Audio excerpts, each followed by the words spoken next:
राजौरी में आतंकी हमले के बाद हर जगह रोष देखने को मिल रहा है। जगह जगह पर प्रदर्शन हो रहे हैं।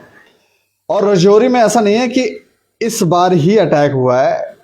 पिछले कुछ समय से अगर हम थोड़ा सा दृष्टिपात करें तो राजौरी में कई ऐसे आतंकी हमले हुए हैं। जैसे आर्मी गेट के सामने जो अटैक हुआ, वहां पर लोगों को मारा गया। इसके अलावा आपको याद होगा तालिब हुसैन शाह, जो भाजपा का लीडर बनकर कार्य कर रहा था वो आतंकवादी भाजपा का लीडर बन के कार्य कर रहा था और एक न्यूज चैनल के ऊपर पत्रकारिता भी कर रहा था। तब हमने कहा था कि आतंकवादियों ने अपने कार्य करने का तरीका बदल लिया है और शायद वो भाजपा का इस्तेमाल कर रहे हैं और थोड़ा सा ध्यान देने की आवश्यकता है। लेकिन शायद ध्यान नहीं दिया गया। लेकिन ऐसा लगता है राजौरी में कुछ ऐसे लोग हैं जो आतंकवादियों के सपोर्टर हैं और अब रात को वहां पर लोगों के घरों में जाकर उनके आईडी कार्ड चेक कर उनको गोली मारी गई। उसके बाद आईडी लगाई गई और वो सुबह ब्लास्ट की। शाम को वहां पर पत्रकार भी थे, रात को पत्रकार भी वहां पर घूम रहे थे और भी कई सारे लोग थे। लेकिन रात को वो ब्लास्ट नहीं की गई। अगर वो ब्लास्ट की जाती तो शायद हमारे पत्रकार भी इस संसार को अलविदा कहकर अपने शरीर को छोड़कर उन्हें जाना पड़ता। ये कितना बड़ा इंटेलिजेंस फेलियर है, आप सोच सकते हैं। इस पर बात करेंगे। बात करने के लिए हमारे साथ संदीप सिंह हैं, जो नेशनल अवामी यूनाइटेड पार्टी के पार्टी प्रेसिडेंट है। अच्छा, मैं जानना चाह रहा हूं कि ये जो आतंकी हमला हुआ है, जगह जगह पर लोग प्रदर्शन कर रहे हैं, रोष व्यक्त कर रहे हैं, आप कैसे देख रहे हैं इस हमले को? बिल्कुल, जो राजौरी में यह पहली घटना नहीं है, तीसरी चौथी बार ये हुआ और अक्सर राजौरी को और जम्मू प्रोविंस को ही टारगेट बनाया जा रहा है। 1990 के बाद वो बार बार उनकी चेतावनी भी आई है। उनके जो उनका TRF ग्रुप है वो एक्टिव है, सक्रिय है। वो बार बार उन्हें बताया गया कि हम यहाँ पे आपको जो भी है वो किलिंग्स करेंगे, खासकर टारगेट किलिंग। जैसे कि बड़ी शर्मनाक बात है कि वो लोग आते हैं और आईडी कार्ड चेक करते हैं और हिंदुओं पे हमला करते हैं। और बार बार लोगों के द्वारा अपील भी की, अलग अलग संगठनों के साथ अपील भी की, हिंदू समाज की उसकी रक्षा करना ज़रूरी है, टारगेटेड किलिंग हो रही है। मगर एडमिनिस्ट्रेशन, पुलिस, CRPF, आर्मी, जितने भी इंटेलिजेंस जी हैं, इनके कानों पे जूं तक नहीं रेंगी है। अब हाल ही में ही पुलिस डिपार्टमेंट ने 31 दिसंबर को प्रेस कॉन्फ्रेंस की और अपनी बाबा लूटी। बहुत अच्छी बात है, ठीक है, उन्होंने अच्छा काम भी किया है। इनके ये है तो चलो हम सुरक्षित हैं। मगर जब ये फेलियर होता है, इसका इल्ज़ाम कहाँ जाना चाहिए? राजौरी में दिन दिहाड़े आते हैं वो लोग, आराम से आते हैं और अटैक करके जो अंडरग्राउंड जो वहाँ पे लोग हैं जो काम कर रहे हैं इनके साथ। ये ऐसा भी नहीं है कि कुछ दूर पार कर रहे हैं, आर्मी एरिया के आसपास कर रहे हैं। पहले तो गेट के ऊपर किया, उसके बाद भी ये लोग सुस्त। बिल्कुल, वही तो मैं कह रहा हूँ कि इतना कुछ होने के बाद भी ये लोग सक्रिय क्यों नहीं है? और बार बार जम्मू कश्मीर में हिदायतें दी जाती हैं कि बस जम्मू कश्मीर में बहुत ज़्यादा सुरक्षा बढ़ा दी गई है, बहुत ज़्यादा। वो दिन दिहाड़े आते हैं, अभी जैसे हाल में ही सिद्धरा में अटैक हो जाता है, वो ट्रक में आते हैं, आराम से बैठ के जाते हैं। आखिर जम्मू प्रोविंस कोई आस्तीन के सांप तो हैं जो उनको पनाह दे रहे हैं और वो वहाँ पे पहुँचे और हिंदुओं के मोहल्ले में ही पहुँचे और वहाँ पे उन्होंने अटैक किया। और दूसरी बात, उसके पहले भी हिंदुओं के मोहल्ले में पहुंचे थे तो वहां पे इन्होंने ब्लास्ट किया था। और आज शर्मनाक ये बात है कि उसके बाद जब किलिंग होती है उसके बाद आईडी ब्लास्ट होता है। तो ये जो एजेंसियां थी, आर्मी, पुलिस, CRPF, ये कहाँ थी? इनका बॉम्ब स्क्वाड कहाँ था? इनका जो स्नीपर डॉग्स है वो कहाँ पे थे? जबकि वो 2 किलोमीटर का एरिया सीज कर देना चाहिए था कि वहां पे कोई आईडी तो नहीं है, कोई माइन तो नहीं वो लगा के छोड़ के, कोई टाइमर तो नहीं लगा के छोड़ के। मगर ये तस से मस नहीं हो, ये अपने आराम से घूम रहे जैसे कुछ नहीं हुआ। और हाल ही में जब लोगों के द्वारा वहां प्रदर्शन किए गए, बताया गया, अभी पीछे आर्मी गेट पे हुआ कि जागो जागो, मगर ये लोग तब भी नहीं जागे। ये टोटली पुलिस, CRPF, एडमिनिस्ट्रेशन का ये सारा जो है उनकी फेलियर की वजह से आज ये हो रहा है। आप इतने नाके लगे हैं, आपको ये नहीं पता कौन आ रहा, आपसे पब्लिक को तंग करने के लिए बैठे हो। छोड़ दो थोड़ी देर के पब्लिक। आतंकवादी गेट के पास से बाहर से ऐसे घूम के जा रहे हैं, किसी को पता ही नहीं है, किसी को नहीं पता है। और एक बार नहीं है, या तो हो ना कि नया सिलसिला कोई शुरू हुआ हो। हैरानी की ये बात है कि इतनी सेंसिटिव स्टेट जम्मू कश्मीर और राजौरी इलाका, वहां पे रात को किलिंग होती है, अंधाधुंध फायरिंग वो करते हैं, उसमें हमारे लोग मारे जाते हैं। और आज जो सुबह जो ब्लास्ट हो उसमें एक छोटी बच्ची तक उसकी डेथ हो गई है। इतनी शर्म की बात है कि इनको कम से कम उसी टाइम, उसी आधे घंटे के टाइम सारे अपने बम स्क्वाड जो भी था इनको अपना सिस्टम वहाँ पे फैला देना चाहिए था। 2 किलोमीटर का एरिया सीज कर देना चाहिए था ताकि वहाँ पे ये ब्लास्ट नहीं होता। ये ब्लास्ट जो हुआ है ये इन्हीं का फेलियर है। प्रॉपर इंटेलिजेंस बिल्कुल फेलियर, प्रॉपर इंटेलिजेंस, चाहे वो सीआरपीएफ हो, चाहे वो पुलिस हो, तो चाहे वो आर्मी का हो, चाहे वो हमारा आईबी हो, चाहे वो सीआईडी हो, बस यही इनका फेलियर है। बहुत बड़ा फेलियर है कि इन्होंने वहां पे फायरिंग होने के बाद भी ये टस से मस नहीं हुए और वहां पे बैठे रहे और इन्होंने वो 2 किलोमीटर का एरिया सीज नहीं किया और वो आए फायरिंग करके और वो चले भी गए और अभी तक कुछ पता नहीं है। तिजोरी में ऐसा भी लगता है कि क्या आपको ऐसा लगता है कि वहां पर कुछ ऐसे लोग हैं जो आतंकवादियों के समर्थक हैं और बाद में उन्हें पनाह देते हैं, छुपा देते हैं? बिल्कुल हैं, तभी तो वो आते हैं खुलेआम और आते हैं और चले जाते हैं। जम्मू में हुआ, सिद्दड़ा में, वो ट्रक तो जम्मू कश्मीर का ही था, बाहर का तो वो हो नहीं सकता, पाकिस्तान से तो वो आया नहीं था।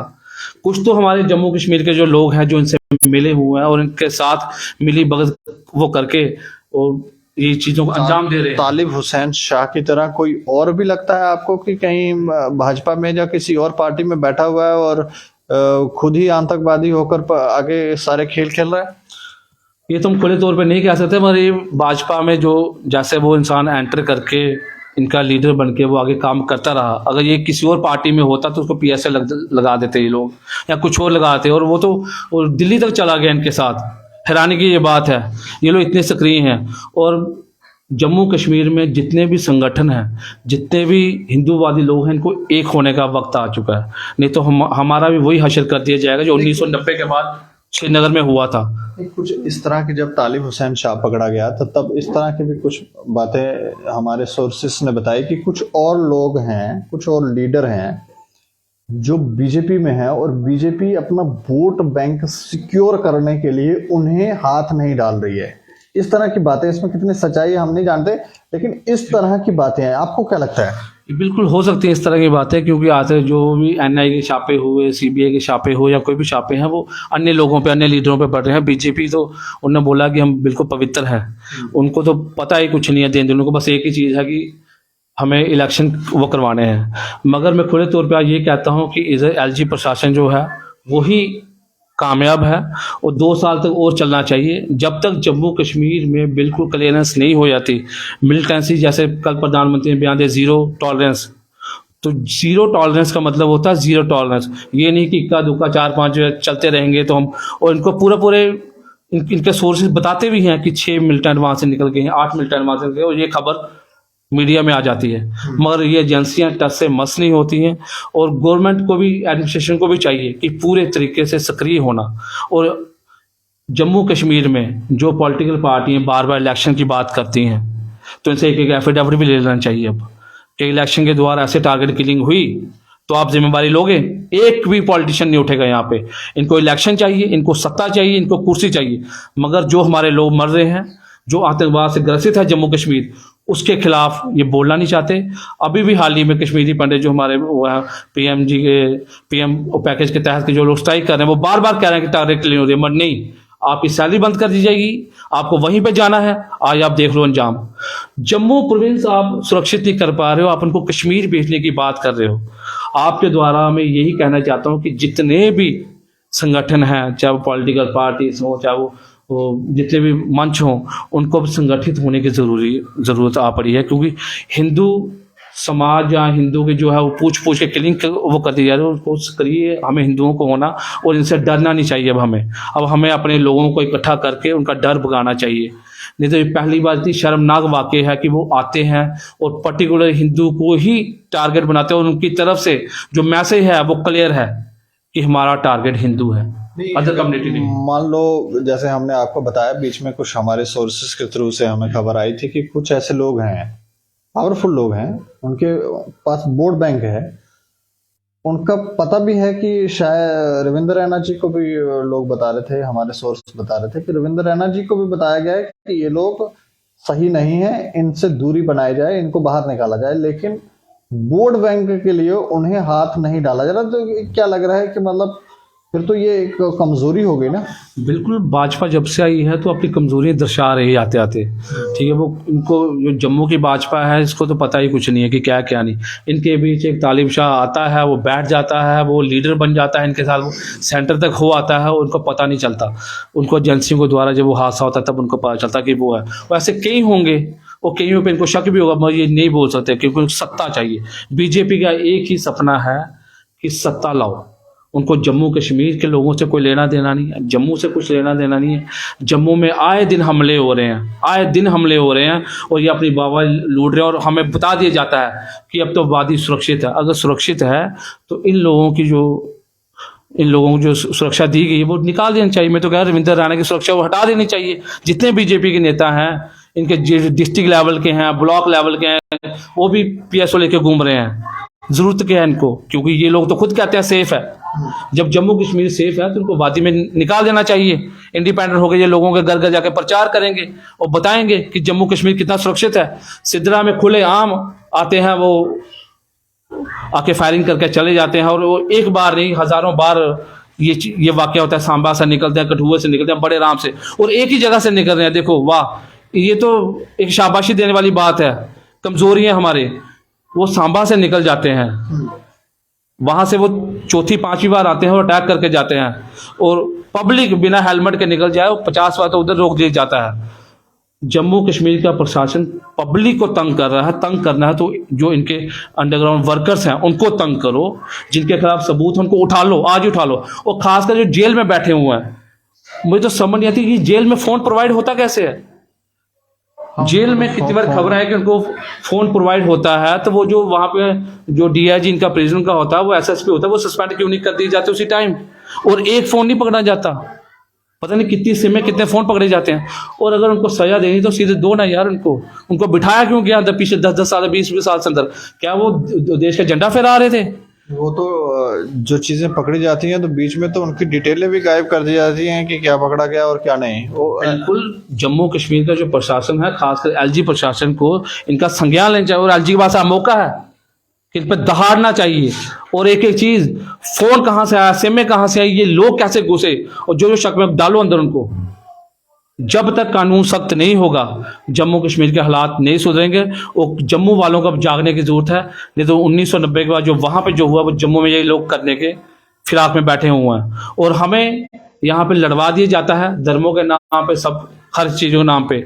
और आतंकवाद का कोई धर्म नहीं होता, उनका कोई धर्म नहीं होता, और बच्चे तक उन्हें मार डाले हैं। और सबसे शर्म की बात है कि हमारी एजेंसियों के लिए, हमारी पुलिस आर्मी में खुले तौर पे कहता हूँ, बेशक इनको बुरा लगे, जो मर्जी करे, हर वक्त एक को अपने आप पे गलती लेने की हिम्मत नहीं होती।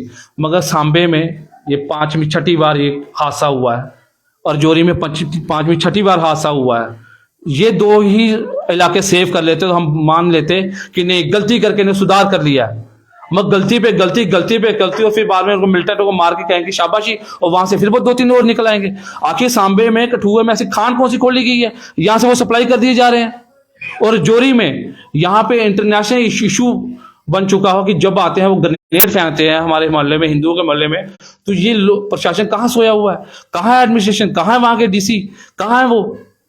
हमारे जो लोग हैं, और ये कोई गांव बहुत दूर दराज नहीं था कि यहाँ पे अटैक कर दिया गया। वो आराम से आए, आईडी कार्ड उनको पूछ रहे हैं, हिंदुओं का इलाका उनको पता, और गोलियां मार दी गई। इससे बड़ी शर्मनाक हालत, क्योंकि जम्मू कश्मीर, जम्मू पुलिस में खासकर पुलिस, आईबी, सीआईडी, ये सब कुछ सक्रिय है। मगर फिर भी जो हरकत फायरिंग के बाद हुई, जो ब्लास्ट हुआ, वो नहीं हो सकता था, और वो नहीं होना चाहिए था अगर हमारी एजेंसियां सक्रिय होती और वो 2 किलोमीटर का एरिया सीज करते, सैनिटाइज करते, जो स्निपर डॉग से वो लगाते, बॉम्ब स्क्वाड लगाते, पूरी तलाशी अभियान शुरू होता कि माइन आईडी, क्या कोई ब्लास्ट वाला कोई पदार्थ तो नहीं रखा हो गया। मगर इन्होंने ऐसा नहीं किया। क्या जिम्मेवारी लेंगे? नहीं लेंगे जिम्मेवारी। और कोई खुले तौर पर कोई नेता नहीं बोलेगा कि इन्होंने जिम्मेवारी, क्योंकि उनको सिक्योरिटी चाहिए, उनको जम्मू कश्मीर की सुरक्षा नहीं चाहिए, और बस घर में बैठ के कि मैं हिंदू। आज हिंदू खतरे में है। आज संतरी से लेके मंत्री तक, मंत्री से लेके महामंत्री तक हिंदू है, एक सब इंस्पेक्टर लेके डीजीपी तक हिंदू है, और फिर भी आज बड़े आसानी से वो घुस जाते हैं, गोलियां और चला दे जाती हैं। और कहां पे हमारी सुरक्षा एजेंसी, कहां पे है पुलिस? मैं खुले तौर पे कहता हूं कि एलजी साहब को बाहर आना चाहिए। और जो पॉलिटिकल लीडर्स, जो पॉलिटिकल पार्टीज ऐसी चीजें होने के बाद कहती हैं कि इलेक्शन होनी चाहिए, उनको तुरंत सलाखों के पीछे डाल देना चाहिए और उनसे एक एफिडेविट लेना चाहिए कि इलेक्शन हम करवाते हैं। मगर कोई हादसा हुआ तो उसको उठा लिया जाएगा तुरंत और उस पार्टी की रजिस्ट्रेशन कैंसिल कर दी जाएगी। इस टाइम पे राजनीति की जरूरत नहीं है, हमारे लोग बचाने की जरूरत है। टारगेट किलिंग पे फुल स्टॉप लगाने की जरूरत है। और मैं आपके माध्यम से यही कहता हूं कि अब वक्त है एलजी प्रशासन को कामयाबी तक पहुंचाने का, लोगों का फुल स्टॉप लगा दी जाए हिंदू टारगेट किलिंग पे। जय हिंद। शुक्रिया हमसे बातचीत करने के लिए। बहुत बहुत शुक्रिया ये आपका। कह रहे हैं कि 2 साल तक और एलजी प्रशासन को यहाँ पर रहना चाहिए, इलेक्शन नहीं होनी चाहिए, क्योंकि राजनीति लोग कर रहे हैं, ना जाने क्या क्या कर रहे हैं। लेकिन रजौरी में जो अटैक हुआ है, लोगों को मारा गया है, उसमें पूरी तरह से इंटेलिजेंस फेलियर है, ये कह रहे हैं। और वहाँ पर कई चीज़ों को ध्यान देने की ज़रूरत है। इतना ज़्यादा ढीला रवैया लगता है, इतना ज़्यादा ऐसा लगता है कि रात को अटैक हुआ, वहाँ कोई सर्च ऑपरेशन किया गया, वहाँ जाकर कोई चेक किया गया, वहाँ पर पत्रकार थे, लोग थे, वहाँ सारे लोग थे। अगर वो रात को ब्लास्ट होता तो क्या होता, क्या जवाब देना था, और रजौरी ही क्यों। और बीच में हमने आपको कहा कि कुछ ऐसी इनपुट्स थी कि कुछ ऐसे लोग हैं जो आतंकवादियों के साथ मिले हुए हैं, हो सकता है आतंकवादी हो, वो बीजेपी का इस्तेमाल कर रहे हैं, हो सकता है बीजेपी में ही हो, उनके पास वोट बैंक है, वोट बैंक की वजह से ये लोग कुछ भी करने के लिए यहाँ पर, क्योंकि बीजेपी को भी कमजोरी लगती है कि हाँ इसको गवा देंगे तो हमारे काफी सारे वोट चले जाएंगे। हमें लगता है इन चीजों से थोड़ा सा बाहर निकलकर एक नए दृष्टिकोण से देखना होगा। इस खबर पे आप राय रखें और देखते रहें दैनिक सवेरा समाचार। मुझे और मेरे सहयोगी राजीव गुप्ता को दें इजाजत। नमस्कार।